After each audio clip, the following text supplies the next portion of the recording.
Beautiful people. Y'all already know it is the Kid Boulevard Dreek, right? And right now, I want to touch bases on something that's very important, right? First of all, anybody who know me already know where I come from. I come from the streets. I probably done participated in every element of the streets that you and I could possibly think of, right? That being said, I find it crazy how it wasn't until I stepped outside of the streets and it wasn't until I left the hood till I realized that, damn, that life isn't real. That life isn't real. Normal, civilized human beings look at that lifestyle and wonder like, these people got to be crazy. No average person is committing crimes. No average person is selling narcotics or selling, psychedelic drugs or, you know what I mean? This is not the purpose of life. This is not nowhere in life, period. This is a false life, right? This was a false life that I was living. And a lot of people still live this life because they're not aware of the false life that they're living. They haven't tapped into real life, right? To see like, damn, I was living like that. Was I really living like that? I'll give you a prime example. When I was in the streets real hard, like I noticed that I had this grudge against people that I didn't know, or I had this grudge and this, this kind of like F you attitude to people that didn't come from where I came from. And little did I know, I was hurting myself and I was cutting myself short from opportunities and people that really probably could have made me flourish as a regular human being. You dig what I'm saying? I would see people who, was from a civilized lifestyle or a lifestyle that was way far away from the hood and look at them like they wasn't normal. Not knowing that the whole time I wasn't normal. I wasn't living civilized. I wasn't living in a real life with a real state of mind. It wasn't until I stepped outside of that till I realized like, man, I wasted so much time on nothing. Standing on the block, holding conversations that didn't have no type of real significance. It had significance to the life that I was living, but it didn't have no significance to the overall real life and what life was really about. If you wasn't, from a certain part of Atlanta, if you wasn't doing a certain thing, then you was lame, or you was a cornball, or you was the weirdo. The nerve of me, and the nerve of that mental health state that I was in, because that's a mental health state. That's a mental health state. That's a survival mode state. That's a trap mentality. That's a trap mentality. Not knowing that I naturally, as a person, as an individual, I naturally don't come from the hood. I naturally don't come from the things that go on in the hood. I was a product of my environment.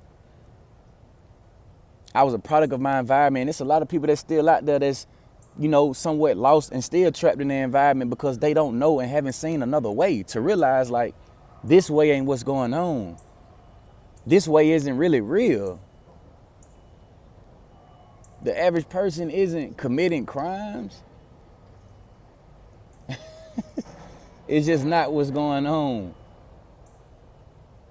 The average person isn't hearing somebody say, hey, how you doing, man? And being looked at like, nigga, what you speaking to me for? Like, that ain't real. That's not real. It's a broad expansion of different people and diverse people.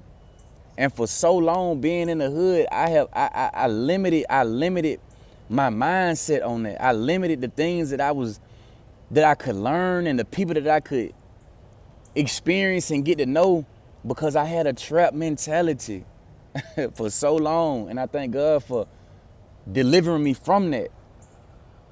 I had a trap mentality. Seriously. It was hard to think about morals and all of these things because I was in the hood and I was still in survival mode, right? When you in survival mode, it's hard to think about morals and ethics and all of these things because the only thing you thinking about is where I'm gonna sleep at night. You know, where my next meal coming from. When you thinking like that, you can't think about respecting the next person or doing right for this person or you can't think like that. Only thing you thinking about in survival mode is I gotta get me right now. My back against the wall, I gotta get me, no matter who I hurt, no matter who, you know, that's survival mode.